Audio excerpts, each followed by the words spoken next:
Sən kimsən gəlib o qadına baxın. Bu nə qədər gücsüz. Yəni insan nə qədər yəni səviyyəcə aşağı olar da həqiqətən. Kiminsə qeyrəti namusu sizə qalıb. Siz özünüzü idarə eləyə bilmirsiniz. Gəlib kiminsə qeyrətinin namusunu çəkirsiniz. Yəni də deyirəm, yaxşı olursan canlı açma da, canlıya girmə də hansısa əxlaqsız dediyin qadına. Sənin əxlaqının ölçüsü nə qədərdir onda? Yəni bu nə qədər rusvayçılıq varsa hamısı TikTokdadır. Nə qədər biabırçılıq varsa hamısı TikTokdadır. Biabırçılıq deyə həqiqətən də. Buğuburmalın biri canlı yayım açır. Orada deyir şeydir. Kim mənə hədiyyə atsa arvadımın nömrəsini verəcəm. Yəni bu qədər düşdük biz həqiqətən də. Belə bəzən götürürəm o videoları ki, üzərindən şərh eləyim, danışım, sonra deyirəm, mən bunun nəyini şərh eləyəcəm? Adam arvadının nömrəsini yayır TikTokda. Bunun nəyini şərh eləyəcəm də? Yəni adamın boynuna aldığı bir ad var, vəssalam şüt, tamam. İndi belə, mən qaziyəm, beynim çöndü, mən nə bilim şəhid ailəsiyəm, heç kim mənə heç nə deyə bilməz. Belə şey yoxdur.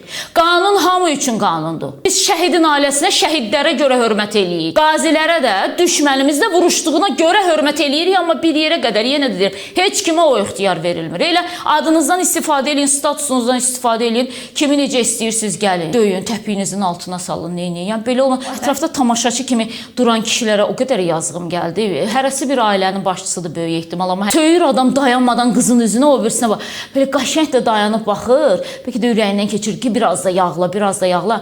Mən də belə seyirci kimi durum baxım. Yəni nə oldu ya? Bəs bu nə bilim kişilik, qadınlıq, xanımlıq, bəylik harda qaldı? Necə bastırmışıqsa qazı çıxarda da bilmirik də, yəni mümkün deyil. Aidiyyatı üzrə təbii ki, günahkar kimdirsə cəzasını alacaq, amma valla mən kiminsə bıçaqlanmasına və yaxud da ki, öldürülməsinə haqq qazandırmıram, amma bu hərəkəti eləyənə cavab vermək lazım idi.